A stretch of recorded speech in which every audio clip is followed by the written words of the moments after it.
So, welcome to Temple of Muna. I'm Terry Russell, co-chair of adult education here. And we're thrilled to bring together Temple Isaiah and Temple of Muna for, I don't know how many years, 30, 40 years of Lexington Institute of Jewish Studies. 50, no. Anyways, whatever. It's been a long time. I've only been involved for 40. The topic is it's about the story of the binding of Isaac, which is read obviously from the Torah and is read by the conservative movement on Yom Kippur. I don't think the Reform movement. Second day of Rosh Hashanah, you know, since you only do one day, right? So you don't get to read this far. No. They read it on the first day. I'll read it on the first day. So different synagogues have different mishakim or different things. Anyway, it doesn't matter. So we should all be sort of familiar, but Rabbi Lerner is going to set the tone for this first four sessions. This one is at Temple Muna. The next two are Rabbi Tomasho and Rabbi Banis at Isaiah, and the last one will be Rabbi Willis back here at Temple Muna. So let's get started. Thank you so much, Terry. I want to thank all those involved in putting this together, including Adam, pronouncing Darren from Temple Isaiah, and Lisa Oppenheim and Beth Whitman from Temple of Muna. If you have a Chumash, you can open it up to chapter 22. If you're at home and you don't have a Chumash, it's a great time to go to Sefaria, SCFARIA.org, and click on Genesis chapter 22. You can also just type Genesis chapter 22 into your browser, and you'll get it that way, but probably a Messianic Jewish translation. It's just what topic comes up. Okay, you're all in for a treat because this is such a great topic. I don't know who chose the topic. You didn't? Great choice. And somehow all the rabbis picked different angles to do. I'm going to try to do a little bit in the liturgy, and then we have art and poetry and midrash. So you really got it all. So it's a real treat. What I want to do first is normally I go around, get everyone's names. I hate to say it, but we don't have time. When you call out something, just say your name. That's the way it's going to go. What I'd like to do is to go through the text. Those of you who studied with me before know I love to really get into the Hebrew, see what's going on, get into the text, and I want us to feel a real sense of ownership over the text. So that's what I'm going to do for the bulk of the time, maybe from now until about 8:45 plus or minus. Then I want to look a little bit at the theological understandings so we can see them and how they play out in our tradition. And then what happens liturgically. Obviously, Terry just told us it's used in the Haftarot of Rosh Hashanah, so that's a big deal. Clearly, the rabbis saw this as a major text, and we'll see what else might happen to it. If we have time, we'll delve into Christianity, and if we don't, then we have something to study next year. All right, so if you're on page 117 in the Eitz Chaim Chumash, every Chumash should have the same Hebrew. I'm going to be walking us through the Hebrew and the English, and just stop me if you have a question, and I'll be asking questions. The first one is, when we go through the words, find words that jump out at you. Don't jump them and yell them all out, because then we're not going to get that far, but kind of put them in your head. This is a word that's a light word, as they say in German, right? This is a key word. Something's building here. If you have pen and paper, feel free to write them down, because we're going to come back to that and see a little bit of it. I really want you to hear the cadence of the Hebrew, the roots, and see just the magnificent composition of this text and this narrative. I don't need to tell you the story, you know it, but hopefully you'll know it now in a different way. All right, let's start with the first verse and see what we've got. Vayehi achar advarim ha'ela, v'ha Elohim nisa et Abraham, vayomer elav Abraham, vayomer hineni. So let's translate. And it was after some things, although dvarim means in biblical Hebrew words. Interesting word. Okay, after some things, some words. Elohim, the Ha-Elohim, and the God. Right, very kind of strong presentation. Nasa, right, Linasot, right, to try, Nisayon, kind of a trial, right? Here in our English, put him to the test, not a literal translation word by word, right? He is put on trial at Abraham. Abraham is put on trial. And so he calls to say who's calling, but Yomer Elah, God calls to him and says, Abraham. And he says, Hineni, which you already know, so I don't want to give it away, but Hineni is one of the key words of our text.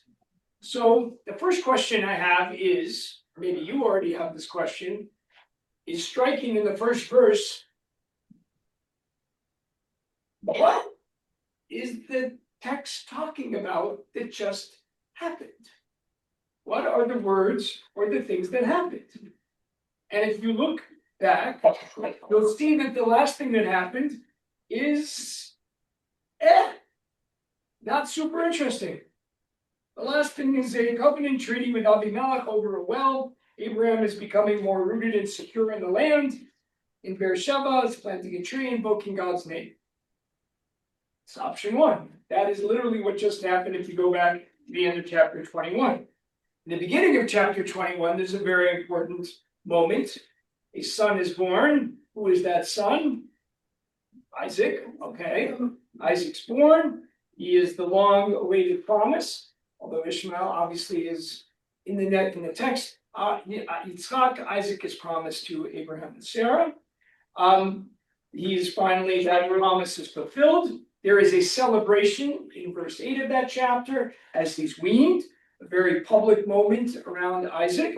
And then we have the very powerful and soul-wrenching story of Hagar and Ishmael being sent away. Ishmael almost dying. And that is a rupture of the household, but leaves us with this core of Abraham, Sarah, and Isaac. So which is the thing that is happening right before? I'll invite you to say, what do you think?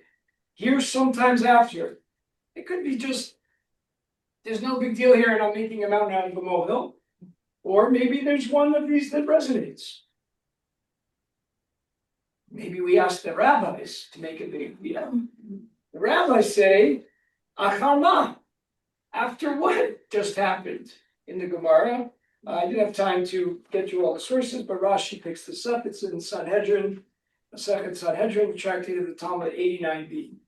And the Gemara asks, after what? And the Gemara says, Achar divarav shel Satan.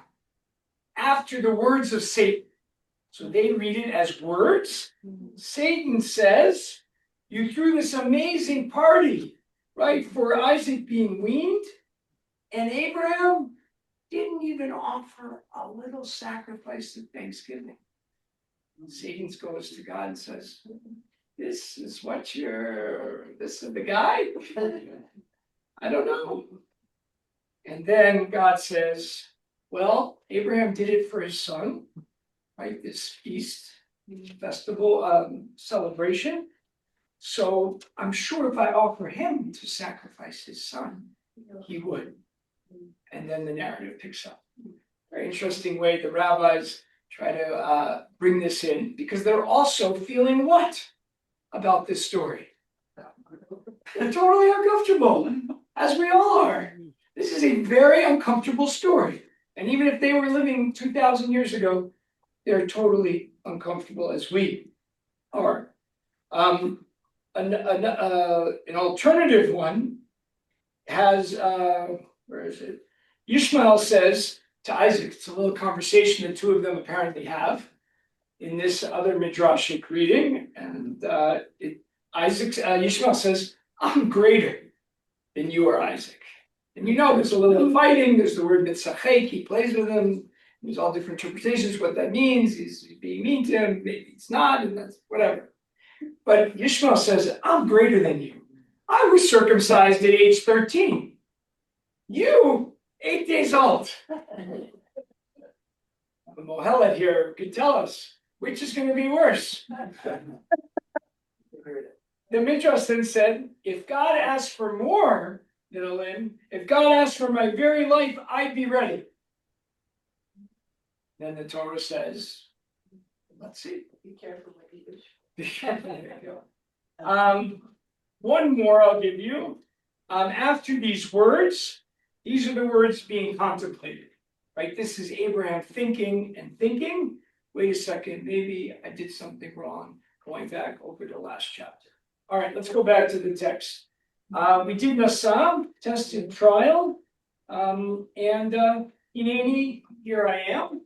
That obviously is key. All right, let's keep going with verse 2, and feel free to stop me or write down a word, question, and hopefully I will keep us on time. Well, it's not looking great, but here we go.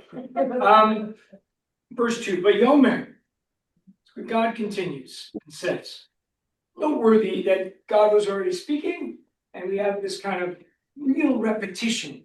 Avram spoke, right? Vayomer, Hineni, Vayomer, back and forth. Kachna, take. Na, what does na do in a sentence? Wait, please. Please, a little softening. Take, please, right, a little softening there.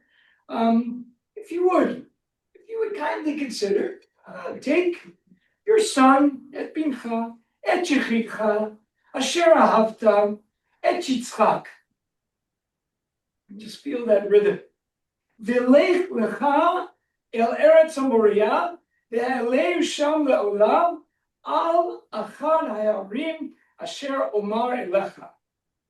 This is one of the greatest verses in the Torah. Take, please, if you would, your son, your only son that you loved, Isaac, and go unto yourself, go for yourself to the land of Moriah and lift him up as a sacrifice, or bring him up as a sacrifice on one of those mountains. Moriah is a mountain. That I will say to you. Nice symmetry in that verse. Vayomer, Shteromar. Why all the repetition? Bryce? Why all? Why not? Why not? Classic Jewish answer. We could have a whole conversation. No? Why? But it also continues a pattern that we've seen with all of Abraham's tests. The test and the blessing is threefold. Take your son, and it goes back to when he's told to leave the land. This Nice. old specificity. Ken Russ is speaking, just to kind of like help everyone in the room, right? Talking about a threefold blessings, right? And so here we have an introduction of who is the person you are to take with this repetition over and over and over again. Now, of course, is it true that he only has one son? Et yechidcha. No, it isn't. No. Right? No. No. Rachel wasn't moved. I'm going to narrate this. I did like a board or something. No, he has two sons. But the Torah is making a clear choice here in the way that it's presenting it. Your only son. The other one is not going to inherit, is not going to, the line of the tradition, not going to follow the other son. Could you talk about the word Moriah and the place? A little bit, but I don't want to go off on a huge digression. Let me see if I can squeeze that in a little bit more, but that would be not a topic I prepared for as much. But there's a quick comment in the text here. Yeah, I read the comment.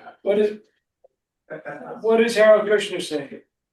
You just said we don't. Always where I would start.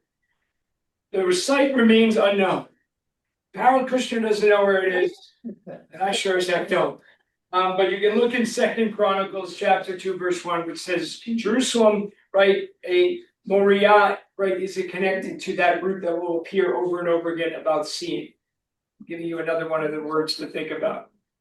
Hineni, right? And Re'iyah. And there's all different plays with those letters and the way that they're going to come together. But I'll try my best. Your only son is making a choice, right?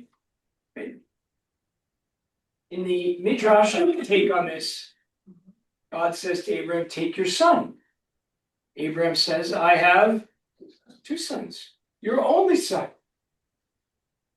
What is that? Mhm. I have two sons. They go back and forth in this thing. No, the one you love. I love both of my children. Fine. Isaac. As you see, kind of, there's a preference for Isaac, but Abraham in this midrash is saying, no. I have two sons, and pushing back a little bit. Someone is posting in the chat. I don't know, Terry, you're gonna have to keep up with this. I think someone posted the midrash there. Or right, yes, someone posted Rashi. that midrash from Marlene Rashi says Rabbah, Rashi. 55:7. So we can't. There's just way too much going on here. But we'll save the chat. You'll send it. You'll follow along. Those at home are getting a more chatty experience. All right. Bringing this verse together. Take Isaac, lech lecha. What is the Yeah. symbolism of lech lecha? Building on what Ken said. Go. Get this phrase? Mhm. Right? This is the beginning of the story of Abraham. When he's Right. called, if you want to go back, you can find the text, to leave his father's home. And now he's being told to leave his own home and to take his son and then basically leave him. Right? We get a very intense difference from chapter 12 right to chapter 22. This arc of a narrative is being held together brilliantly in the text with the words coming back. Lech lecha. Why it itself, we could come up with a lot of readings, but you can get that echo, and the Torah wants us to hear that echo. The original call to leave your father's house, right? Lech lecha mi'artzecha, from your land, mimoladetecha, from the place of your birth, right? Which one am I missing? And from your father's house. Right? Three again here. Right? And then finally, Isaac would be the fourth or whatever, but finally. So the call to leave that Abraham heeds to get to the land of Canaan, and now this call to take up his son. Torah really wants us to hear that echo. Le'olah, again, to lift up, but that means as a sacrifice. Right, from that route of going up, taking Isaac up. All right, let's try to get a few more verses in, and we'll make some speed, and then we'll stop and go back and forth. All right, I'm in chapter 12, which is not where I want to be. Now I'm in the right place. All right, verse 3. Oh, just one other thing. He says, "Go to the land of Moriah," right? As David asked, which is associated with Jerusalem. We know that Jerusalem has how many hills? I call them mountains, let's be honest. Right, 7 all over record. And so I will tell you which hill to sacrifice it on. Mhm. Like, I'm going to show you, right? In general, we have this in the Torah, right? To the land, to the place that I will get to. We know it will be Jerusalem. We know it will be the temple, right? We have an understanding. We can get into a fascinating history of the text and who's writing it and when. But again, whole other course. All right, third verse. וישכם אברהם בבוקר, ויחבוש את חמורו, ויקח את שתי נעריו איתו, ואת יצחק בנו, ויבקע עצי עולה, ויקום, וילך אל המקום אשר אמר לו האלוהים. You can translate it, but then I want you to hear what I just read in Hebrew and hear that. And Abraham woke up in the morning and saddled his donkey and took his two, young helpers, let's call them. They call them servants, boys, lads, and he took Isaac, his son, right? Mhm. And he made very strong word. That ayin, don't forget the ayin is super guttural. And he chops the wood of sacrifice by Yakom, right? And he brings it up. Vayelech, and he goes to the place where God, the God, told him to go. What do you hear in that verse? A lot of details. A lot of details. Torah doesn't always tell you like someone woke up and they got dressed and they brushed their teeth. Not usually in the Torah text. We have details. What else do we have? Let's say it again. Determination. Determination. Okay, Abraham is doing this. maybe he's fighting against his own reluctance to do it, and so we have this real action, Fred. Good night's sleep. What? He had a good night's He had a good night's sleep. How do you know? The next morning, he woke up. He woke up early next morning. Okay. Maybe he stayed up till 3 in agony and then he woke up at 5. Who knows? Okay. Maybe he didn't have any. It doesn't really say, but you could read it that way. He doesn't have any like thoughts that are keeping up at night, any agony about this decision, or maybe he is, and he's like, I could better get this over with. Going back to Bob's determination, maybe the determination is to overcome his reluctance. That's going on there. But here the staccato nature of the verbs, right? Over and over again, right? By Hashem, by Yivka, by Yakom, by Yilech, right? Just boom, boom, boom, boom, boom, boom, boom.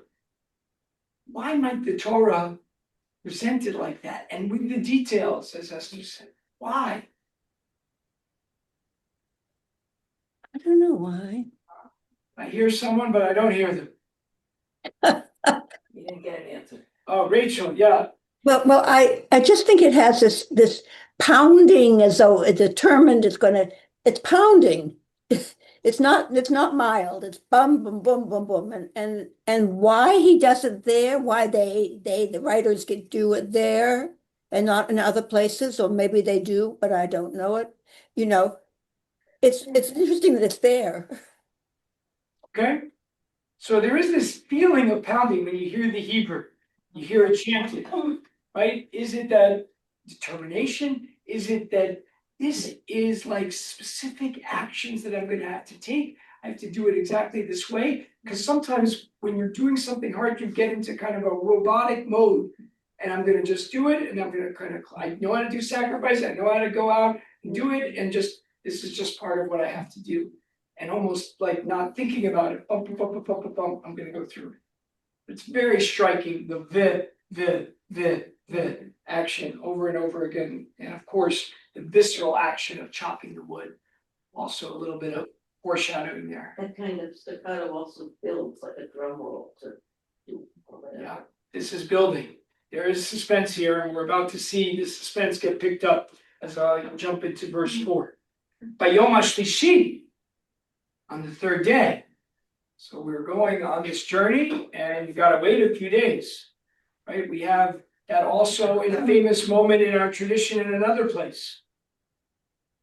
3rd day, when we're gathered around on Sinai, right? And prepare yourself for 3 days. That's kind of like an amount of time to enter into a significant moment. Abraham lifted his eyes, and he sees the place from afar. Mhm. What about this word hamakom? It's another name for God. It becomes another name for God. And in the rabbinic mindset, right, a name used for God of consolation. What do we say in the house of mourning? Hamakom yinachem etchem. The one who is in all places will console you, will bring you consolation. Right? Now, he sees the place. There's something curious about it.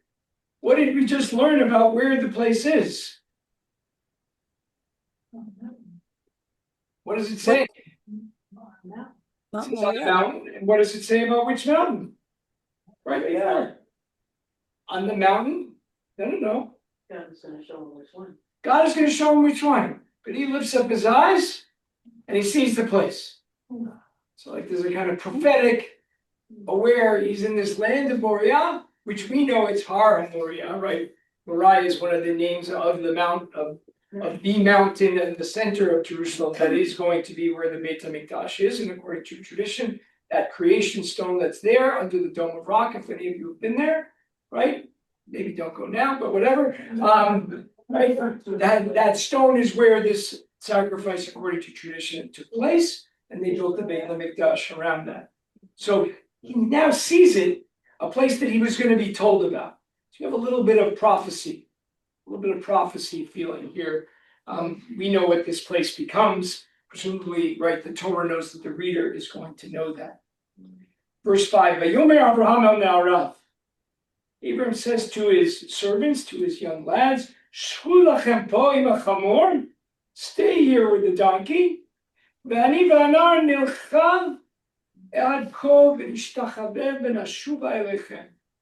Fascinating verse. When our member Jeremiah Kissel reads this, he loves to spend some time on this verse.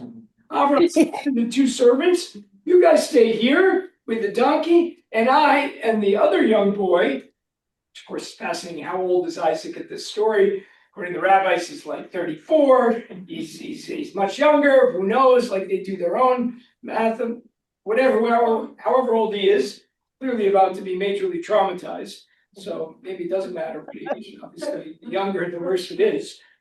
I and Aniva Anar, Nilcha, we would go Adko, right? We will go up there to this place that we're, kind of nearby. We will nishtachaveh, we will bow down, we will worship, and we'll return to you guys.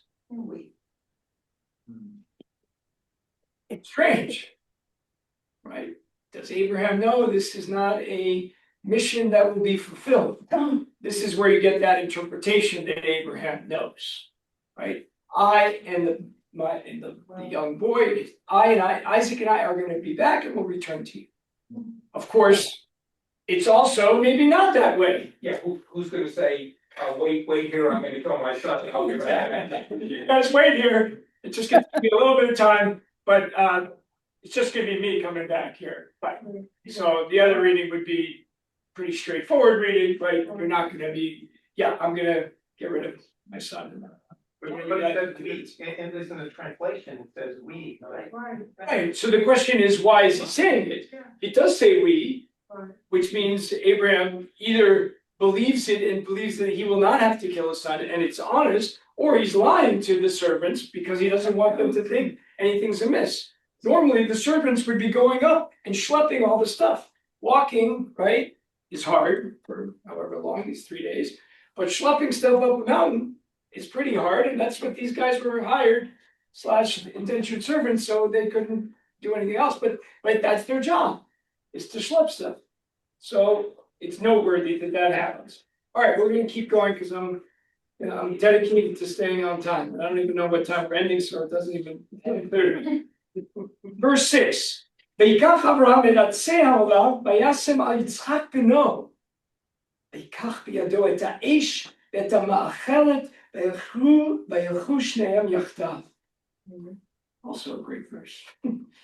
Abraham took the wood of the sacrifice. So we had already just learned that he was, like God say Allah, he was chopping up all the wood to get it right, to get it ready. And now he takes this wood and places it on Isaac. Right? You're going to schlep this wood. Isaac could have been like, hey, these guys are the ones who do the schlepping. Right? And puts it on him. Which obviously is a very physically intense labor for him, and also symbolic, foreshadowing, etc., etc. V'yikach biyado et ha'esh, and he takes in his hands the fire. What is the fire? The fire. Could be a torch, could be a fire starter. Something that's going to make this sacrifice happen. And he takes the ma'achelet. The knife. Love this word, and I got really into a rabbit hole on this. What do you hear, me'achelet? Oh. So it's a knife to slaughter sacrifices. You use a knife. My great grandfather was a shochet here in Boston, right? His knives were used to slaughter. So it's a knife, but the word is me'achelet. It's a noun of the word to eat. So literally it would be an eating thing, a consuming thing, right? So we've got a firestone and we've got this eating thing, knife. Very strong kind of word, to eat, to consume. An implement connected. I decided to really go deep into it. I won't give you all this crazy stuff I found, but Rashi says it eats the meat because it makes the meat edible. So we can't eat something that's alive, right? So its act is to make it fit for eating. And of course, the knife helps us devour the meat, right? Makes it connected. And there's a whole midrash on it. One little though hint is to think about something as we're going to get to the end of the narrative, right? It's also kind of in a bolder theological reading, right? We are eating something, right? And we are taking over something. In one midrash, Israel is kind of eating in this world, taking over something, the merit of that me'achelet, the benefit of that, which is why there's this notion in the tradition of zchut avot, right? Because of the merit of our ancestors, right? Take care of us. We find this in the high holiday liturgy, right? Misha Amar Abraham, who the one who answered Abraham, answer us, right? Because of the merit of our ancestors, because of what's happening here, help us. We deserve it. The zchut avot. It's very rarely used. Only in this story, once in Judges, a very like Game of Thrones scene. So maybe don't look it up if you don't like those things. I think it's once in Proverbs, but the fact that it's so rarely used kind of feels very deliberate, right? In intensity of the knife itself. So in the sentence before, the translation has the word worship. What's the Hebrew? Is that an adequate translation from the Hebrew? Well, the lishtachavot is literally to bow down. So that would represent more of the action, but the overall act would be, we're going to engage in an act of worship. So, right, he's not saying we're doing the sacrifice, but presumably, right, their form of worship is going to be a sacrifice, but literally nishtachavot, right, lishtachavot, to bow down. So is that consistent for Abraham? Worship is equated with that? You mean in like the way the rabbis pick it up? No, for Abraham, for the time being, worship includes being able to slaughter humans. Wait, are you asking like in the context of the Torah's time where people engaged in child sacrifice? No, how did people pray? Or how did people pray? Oh, Okay, so people prayed Yes. by sacrificing animals. and is that consistent for Abraham with this concept of God? Absolutely, absolutely. We're seeing animals being slaughtered all over the Torah and all over all ancient civilizations and being offered up as sacrifices, sometimes entirely for God, sometimes they're eaten, we can eat them, right? The paschal sacrifice, we're supposed to eat that lamb, that shawarma, right? So, right there, right, normally, right, different, the worship is the sacrifice. In terms of the ancient world, there's a big discussion about how common was child sacrifice and reading this narrative as opposing child sacrifice. And the whole large. Abraham in this sentence, it's consistent with child sacrifice, what he's being asked to do. 100%. He's told explicitly. And he's satisfied with that as with his concept of God. Well, you've now opened up a great topic for us. That is one of the questions of this text. What is he thinking? Right? Is he thinking he's coming back? And this is a test where I'm not going to be actually tested to the full degree. Right. That's the question. Is this narrative being written to say at the end of it, we oppose this practice, which appears? The whole text starts with God tests Abraham. So it's a test set by God. That's what the text says. That's 100% the way the Torah is presenting us. It doesn't say what the test. Well, he says, take your son, your only son, the one And you offer love, him. Isaac. The pshat reading, the simple reading is, do you have enough faith to sacrifice your son in that level of devotion? That's the simple reading. Might not be the one I want to read. Well, how about that? Maybe. I do not want to read that version. It was fine for salvation. Salvation, yes, he did write a whole book about that. But for me, I'll speak for myself, not fine. I'm not going to read it that way because that's, to me, a little bit troubling. It's not the conception of God that resonates with me. That God would ask us to do such a thing. All right, we have a lot to cover. We haven't even finished the story, so we got to finish the story. Maybe you don't know what's going to happen. It's very exciting. Okay, he takes the fire and this me'achelet, this consuming device where it's not being used as another word for sword or slaughter, etc. And then what does it say? Walked up. Rachel, what does it mean to you? I just heard. It said he walked up. They walked up. But it sounds like, it's a very relaxed walk. It's probably a very sober walk, but it's very slow. They're walking up. You're about to hear exactly what the characters are feeling in the next verse, but the fact that it emphasizes that is to me somewhat noteworthy how they walk, right? That they're walking together. There's a kind of Yeah. mutual feeling there. There's something of connectedness. We don't usually get how people are walking in the Torah. Not usually something the Torah is. Here it does. Vayomer Yitzchak el Avraham. Isaac says to Avraham, Aviv, his father. Interesting, the text has to remind us, in case we haven't been paying attention, who's the son, who's the father, right? But again, the intense father-son relationship is just constantly ramped up, and they're turning up the volume and the intensity, the suspense. You know, if you are encountering this for the first time, and this was probably an oral narrative before it gets written, and you're hearing this is unbelievably intense. What on earth is going to happen? Father, son, classic in all literatures and civilization. He says, Vayomer Avi. Now, there's lots of ways of reading this. Jeremiah has a lot of fun because he just makes him like a little boy going, Avi. A young Isaac, and he's kind of looking up at his dad. Father, Vayomer Hineni. Avraham gives the same response that he gave in chapter 12, right? That he gave in this narrative when he was called to do this action. However we want to understand it. Mhm. And here it is, he also responds to his son the same way. I am totally here. I am here for you. I am listening.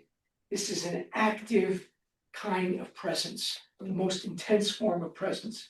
He's that way answering God. He's also that way answering his son. Noteworthy as we journey forward. Hineni v'ni. Right? Here I am, my son. Again, emphasizing the relationship. He called him father. He says, I am here, my son. What do you feel there? You have an exchange. Pathos. Love. The intimacy. Yeah, the intimacy. This is an unbelievable relationship. He's been waiting for this son all of his life. This son that he was promised. They have this relationship together. They're going on a 3-day hike with the Boy Scouts. And they left all the other scouts behind. The two of them are now doing the big part up the mountain. And they're walking together. And there is this love that you can feel. Vayomer, Isaac says, Hinei ha'esh v'ha'etzim. Here's the fire starter, and the wood. Ve'ayeh haseh lo'olah. But where is the sheep for this sacrifice? What kind That's right. Seem like a pretty good leader. My dad, you do big things. Abraham's has a pretty strong track record. He's fighting with the kings. He makes his deal with Abimelech, this other king. This is my dad. He knows what he's doing. He forgot the actual animal. I don't know what's going on today. You're just kind of off. Bizarre. So he asks him innocently, in my reading. Of course, you could read it in many ways. Vayomer Avraham. He says back to him, Abraham spoke. Sometimes we just have Vayomer, right? He said, and he said, and he said, and you sort of have to just follow like who's speaking, just like you would in a novel where you're reading, and it'll be helpful by the indentation so you know who's speaking. But this time it says, Vayomer Avraham. Abraham spoke. Elohim yireh lo hasel le'olah bini. God will show lo. Who is the lo? Unclear, probably for God. God will show the sheep the stem for God to have as a sacrifice my son. Right, so again, a gentle tone, sweetness, and then they go and continue together. The same phrase is repeated to remind you that they're in this together. So of course, the question is, what's Abraham thinking? What's Isaac thinking? Does he have any suspicion? Or is it a completely innocent question? Trust, both of them.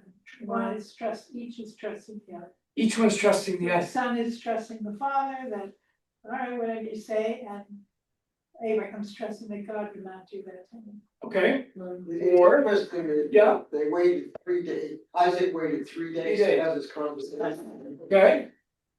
Didn't notice it? Okay. Yeah, some other folks. I mean, is he just lying? People lie. If you were going to take someone and do something bad to someone, as we might see on a show like Breaking Bad or I don't know, any show, you lie to them, everything's fine. We're going over here to this abandoned warehouse. Yeah, it's just, it's all good. Right? Maybe he's lying. Maybe he's not. Very unclear. Yeah, Rose, please. The lamb is my son. The lamb is my son. The lamb is my son. Of course, Christianity is going to run with that one. Right? Oh, Easy reading for Christian theology right there. The lamb is my son, but imagine to say that and to know that in your head, to say that to your child. I mean, my mind, of course, goes to lots of dark places to really get into this space. You're thinking about like the Holocaust, like to imagine that you have to sacrifice your child and make such a choice, and you have to lie to them, even in such a moment, or even if you were sacrificing yourself, and you have to lie to the child. All right, let's. I haven't finished the story. I don't know what's going to happen. All right, Vayavo el makom. They come to the place. Asher amar lo ha-Elohim, that God said to him that you are going to come to. Did God actually say any place, by the way? What? I said I have a place I will show you, but in the end, okay, interesting. Vayivin Shem Avraham et HaMizbeach. Building, livnot, God builds, Abraham builds there the altar. Vaya'aroch el ha'etzim, and he puts all the wood on top of the altar. Vayakod, right? You saw the Vayikah, Vayakod. Now he binds his son on top of that altar before him. Everything's changed now. oh. Rachel just said, "Oh, I mean, right now it's not clear. You can't weasel your way out of it. You've literally tied me onto the altar. Everything that Isaac might have felt like was okay, not okay. It's not okay. Why it's very hard to read, and it's like a 34-year-old, 37, I think is the midrash, whatever it is. Isaac doesn't ask anything. And Isaac doesn't ask anything. That would be a good time to ask something. Like, Right. what are you doing? Like that would be a normative response. I thought we were getting a sheep. What happened to you?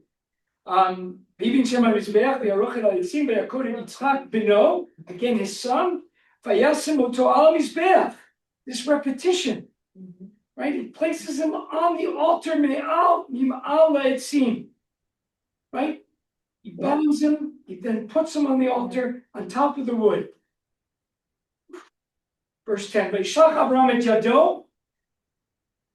Abraham sends forth his hand, his arm,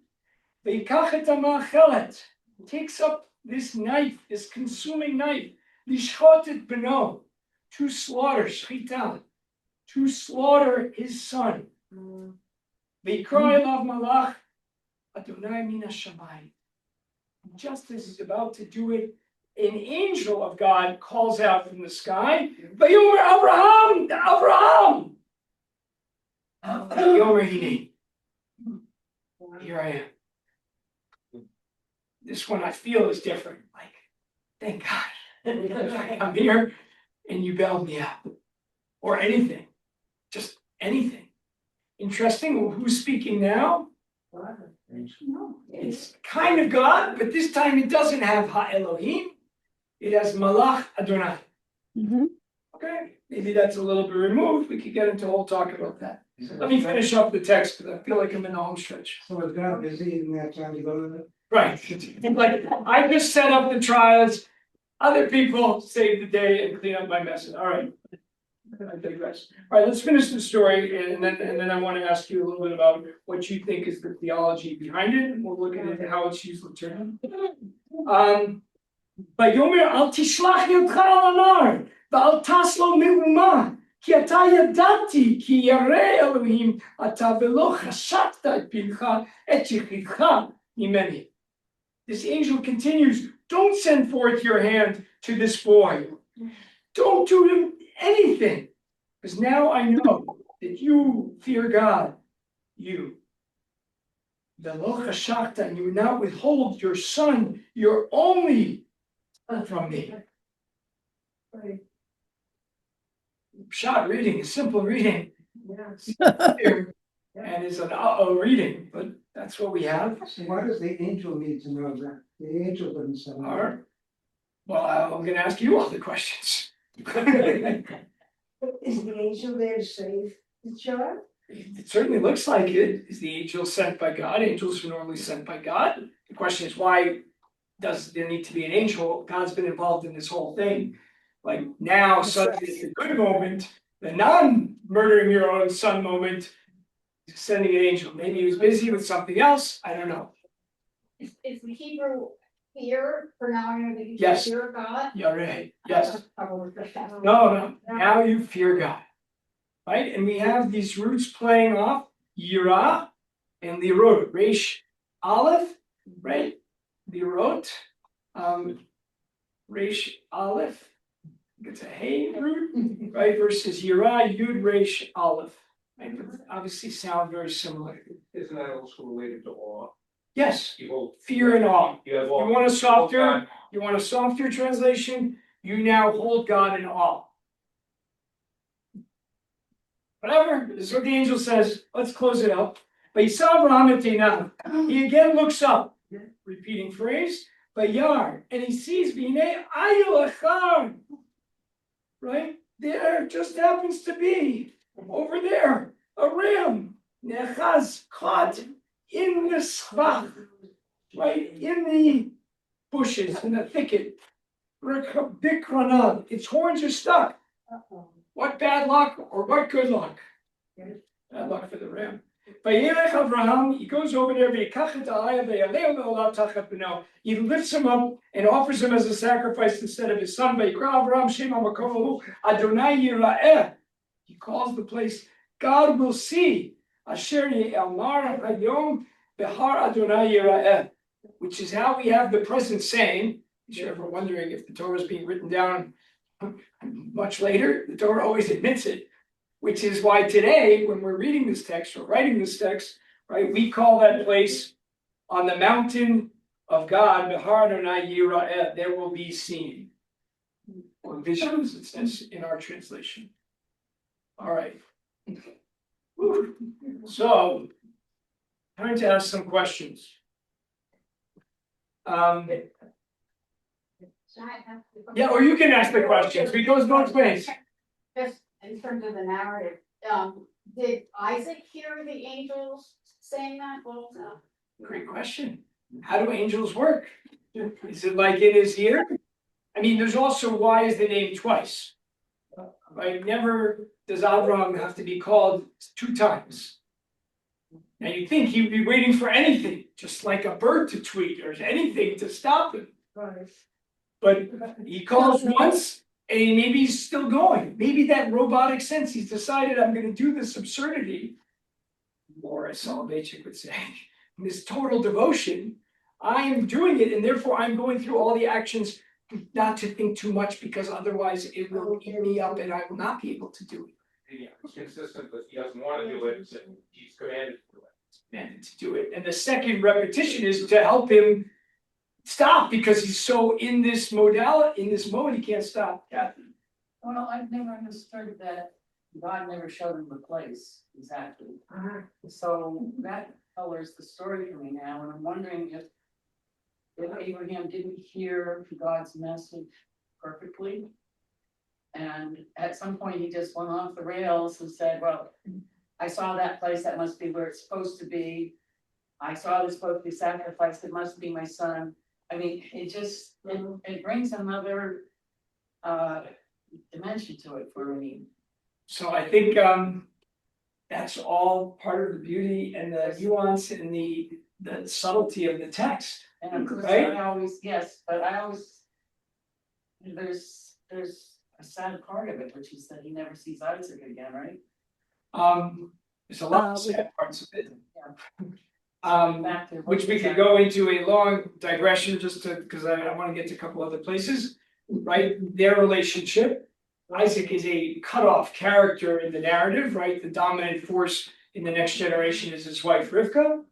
Mhm. Does all and the deception that's done to Isaac, right? He is, I would say, a broken, traumatized person, right? And then who do you never hear from again is his mother, who in a lot of midrashim, certainly my reading, is the one who knew this. And the next thing is the scene where she dies, is the next time she's in the text, right? Chaye Sarah, the next parsha, she dies, right? Thinking about this trauma, either she knew it or she found out about it. Either way, he was doing it, not doing it, whatever happens, she's totally traumatized by it. In terms of the looking, right, and the listening, what does it mean to listen to God's call? I mean, like, I've been listening. I don't always hear. I'm not hearing. Right? What does it mean to be able to see something? And often we see, but we don't really see. Right? Does God see differently? This is the place in the mountain where you can see things. Maybe the thing to really see is, right, the moral message. Don't touch this boy. We don't do that. We don't act that way. Karen. Well, I think this is perhaps teaching others how to be critical thinkers. Think it through. Don't just act. Yeah. I mean, so is Avram just kind of acting too instinctively? Think about it. Avram was the champion of doing what when God gave him directions earlier? Back. Push back. God lets him in. Hey, I'm thinking about this. What do you think? Do not wipe out Sodom and Gomorrah. He has no problems pushing back. It's his own son. And yet the parallel to Leprechaun is he got the wind. He gets up and goes sometimes. Yeah. Just when God orders him to do. Maybe it's like us. Sometimes we get up and just do things and we don't think about them. And sometimes, wait a second, what on earth is going on here? And we have to stop and think. Is this possibly Elliot? a cautionary tale? A cautionary tale about trading idols for one God and missing the people around you and the life around you. And this is a message to us not to take things so seriously that we think we can hear God and know God, but that we need to have curiosity and at the same time not lose our son, our wife, and our life in the interest of blind faith. Wow. And it's picked up in many midrashim. And lovely, I'll take two others, Rose and then Ken on the Zoom, and whoever's in the room trying to navigate hybrid here. Yeah, Rose, please go ahead. This is the last time that Abraham and God talk to each other. And I think it's because it was a bad test and everybody failed. Say it again. It was a what? A bad test and everybody failed. God Including failed. God. Abraham failed. Right. Okay, beautiful reading. Ken? But the concept running through this is a notion of Abraham as a man of faith, and that he's subjected to these various tests, which when he passes them, he then receives a blessing. But if you accept that God is omniscient, then he wouldn't have needed to test Abraham.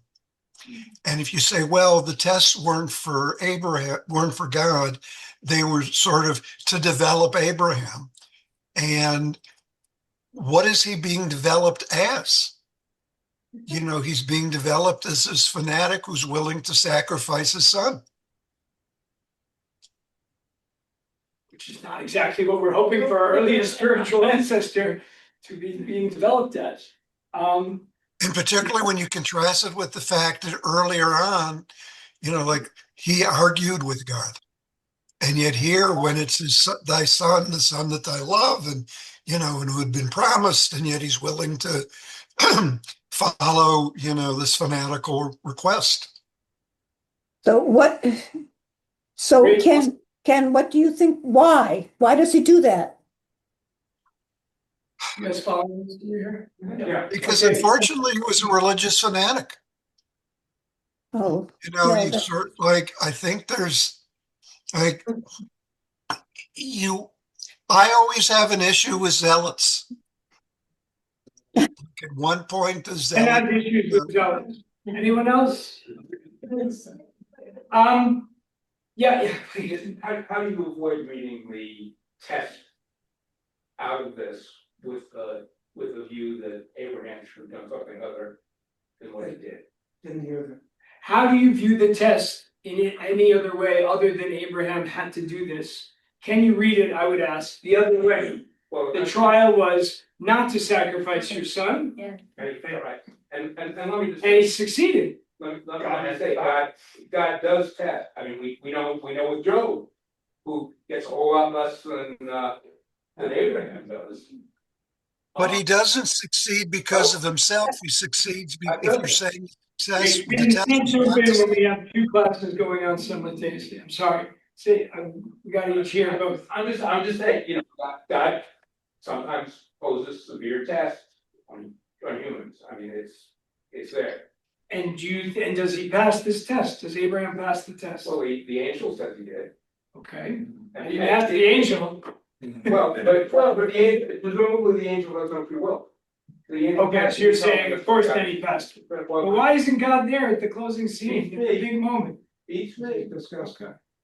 All right, because he's disgusted by it. Yeah, he loses his connection to. He loses God, his connection, as Rose said, he's not speaking anymore. God, you know, Okay, so he doesn't really get much out of this. okay, Terry, yeah, I'm losing which classroom I'm in. Did I miss someone in either of these places? Ken, were you coming back in? Well, the fact that he received the blessing indicated that he passed the test.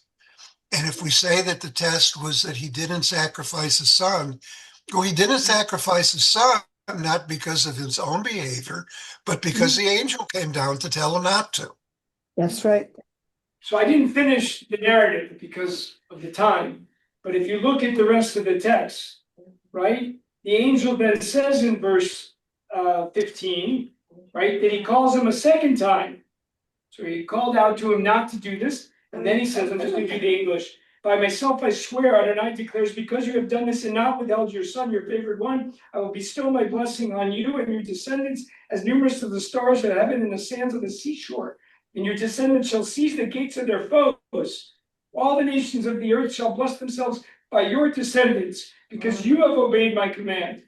Abraham then returned to his servants, and they all departed together for Beersheba, and Abraham stayed in Beersheba. If we read this as Abraham being a religious zealot, whom we should disapprove of, but like, he's our forefather, he's the beginning of the religion, he's, you know, he gets this blessing, it sort of undercuts everything that comes after. Very tough. I mean, you could read it in the way of like a lot of our, you know, the non-whitewashing of our heroes, power of the Tanakh of the Hebrew Bible, right? Here's King David, amazing guy, he's held up, and this guy is a totally immoral person. If he wants this woman, they'll send her husband off to be killed, right? I mean, this is the behavior of our greatest king who founds the city of Jerusalem. And we talk about him all the time, the descendants of David, right? The Messiah will come from that lineage. And what? this guy is highly problematic. And Abraham is doing amazing things. He follows the call. He brings people along with him. He's starting this whole monotheistic tradition. He's arguing about Sodom and Gomorrah, right? He is this amazing leader. He has faith, right? And how does he welcome guests? The two of them, they're like the model. And guess what? Some days you can really mess up. Yeah, right. I think that the reason why this is so powerful is because it's not just a test of Abraham, it's also a test of God. Is this how do we see God? We see God as allowing this kind of thing to happen or not? Do we see God as being fair, or do we see God as doesn't matter what the test is? That's, I think, one of the questions. We as human beings, are we presented in life, in our lives, with tests that are fair?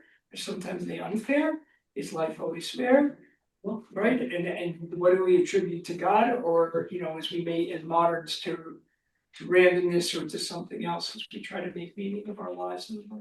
Well, I think it's significant. One way of looking at the test of Abraham is God himself is telling Abraham, take your son, etc. And then when he's about to do something irrevocable, he hears an angel of God or a messenger of God, which I prefer, because the word malach is used in that way. And you don't need to create a supernatural creature. Right. But anyway, he hears a message from God, don't do this. Right. So that's what he was expecting. Right. If you were really intent on killing his son and sacrificing him, he would have said to the man, to the voice, oh, you're a delusion. The big boss himself said I should do this. Who are you to tell me not to? But he believes it. Interesting. Yeah, Kathy, and we'll take one more. Yeah, Try to bring us to a couple more. there's a problem with religion, with the child sacrifices.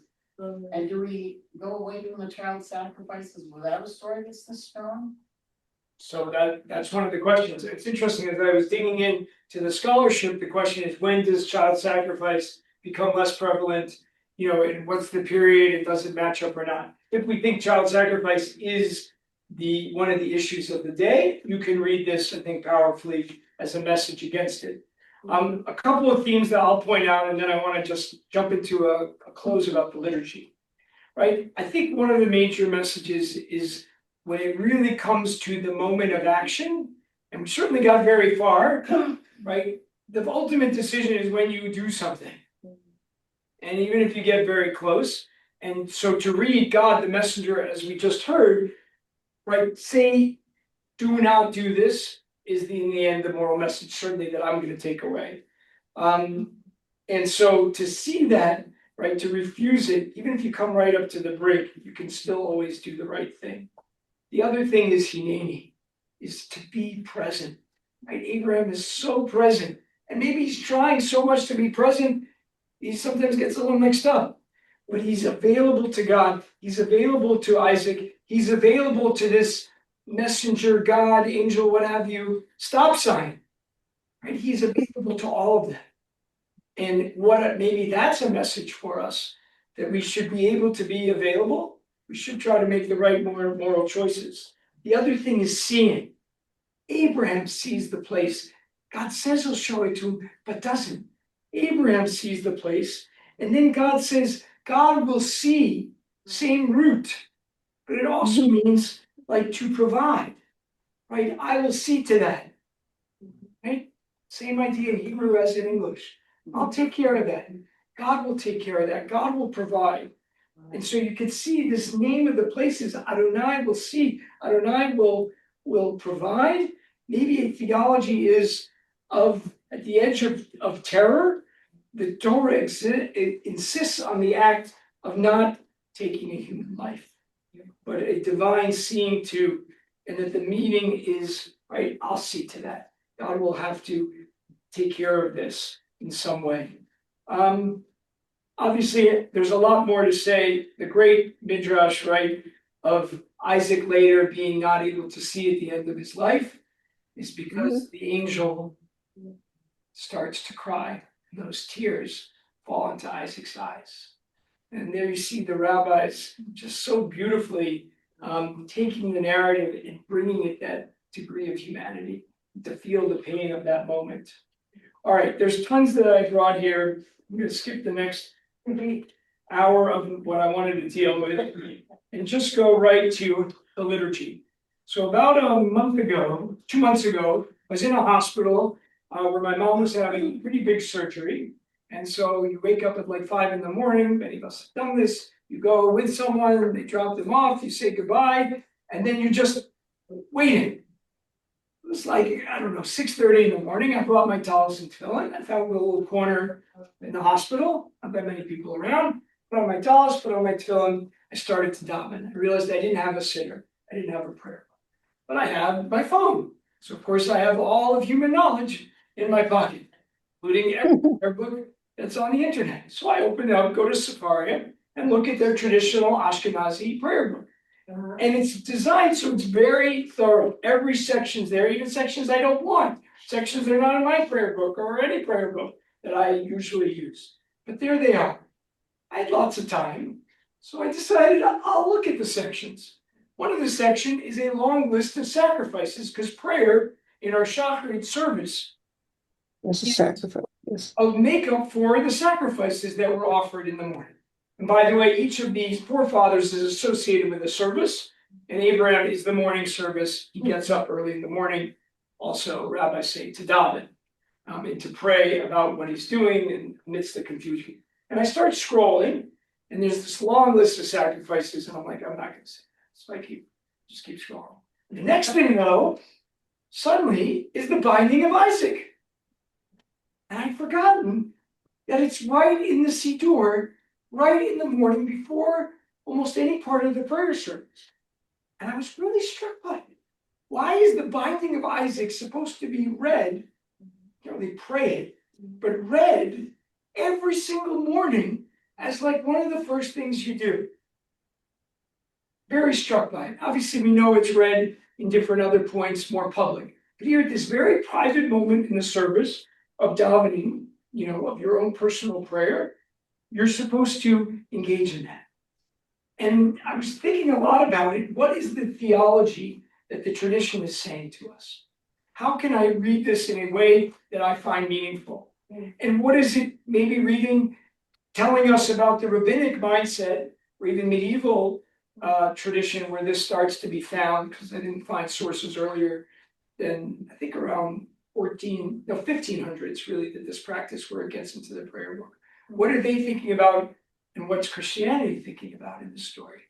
And how are these two traditions, who are often battling each other, when they battle, we usually lose, but in any case, right, who are copying each other and sometimes doing things in contradistinction to one another, how are these two traditions trying to figure it out? And what's our tradition trying to say? And perhaps it's kind of building on a little bit of memory logic, right? Our first great sacrifice is on Har Moriah. It's this moment of Isaac. God rejects it in this reading, rejects child sacrifice, and provides substitution. And later, of course, our whole sacrificial system is built on this devotion, commanded, bound worship of animals up on the Beit HaMikdash. And then post-temple for the last thousands of years, certainly by the time this enters into the liturgy, one of my favorite mini prayer books. You can see it here, but I can't read it anymore. The font's too small, but it used to be fun. Right, post-temple, right, we are remembering to recite and ask God to count it as if. Right? We can't do the sacrifice anymore, but we're going to read it and learn it, and that should count to our merit. Right? One of the major moments and breaks in the tradition is when the second temple is destroyed. Everyone says, now, how will we atone for our sins? It's not just that our capital is gone, the center of our civilization is broken, but the altar is how we atone for our sins. How are we possibly going to make up for all of the flaws we have every day? And the rabbis offer us two vehicles. really interesting. One is prayer, right? It could be saying this story and these sacrifices and this whole litany, right? We are going to learn something instead of doing it, and we're then obviously the people of the book, and we do that, and we're doing that tonight. The other thing that happens is beyond like the learning aspect of these sacrifices that we can no longer offer, is the Talmud says it will be your table, shulchano shel adam. You don't have the mizbeach, you don't have the altar. Your house is your temple. Your dining room table is your altar. When you eat a meal on that, that also atones. That brings healing. That brings connection. Bring people around that table. Bring them together. Right? Heal those rifts and the brokenness of that relationship of whatever took place between Isaac and Abraham. And so we have this unbelievable notion, I think, in the tradition, which says, right, the Torah is the first one, Rabbi Yaakov ben Asher, who says it's good to say in the Akedah, Tov Lomar Parshat Akedah. It's good to say the Akedah after all of the sacrifices, which were in practice. So it's around the year in the 14th century, 1300 or so. It's good to say that. It's good to remind yourself of the story. Maybe it's a story of devotion. Maybe it's a story of complexity and nuance, because our lives and your day is going to be filled with that every day. Maybe it's a story of confusion, because that's reality. And maybe it's a story of zchut avot. I am not going to merit all the things that I want, so I'm going to go back to a story of my ancestors who did something that I now can hold on to. Christianity, of course, takes it in a slightly different direction. Right, these sacrifice, right, that lamb and the Lamb of God there gives us atonement. So you see the traditions like playing with that a little bit. It comes to Shulchan Aruch, to Rabbi Yosef Karo, 1563 in Sfat in northern Israel, and codifies it. He says it's good to recite the Akedah, the binding of Isaac, after all the passages of the offerings, and then continues with the key post-Talmudic logic. After reading it, you then read the Akedah. It is considered as if you brought the offerings and as if you get the same merit. And so in this tradition, like, there's a merit to what Abraham did. Whether you want to see it that he was willing to give up his son, or whether you want to read it that he thankfully didn't, that either reading gives us the merit that we need. Right, so to see our prayer book is telling us not just like history, but it's reminding us of kind of a spiritual direction for a non-temple, non-sacrificial worship that we have now for 2,000 years. We place ourselves, right, in the same orbit of this korban, of sacrifice, of avodah, of worship, avodah meaning work, worship, and sacrifice, through this combination of text, memory, and prayer all coming together. And I think it's something really powerful that the Akedah is this very deep origin story for the Jewish people. It is our earliest ancestor, imperfect as it is, but now we're installing a clear moral boundary.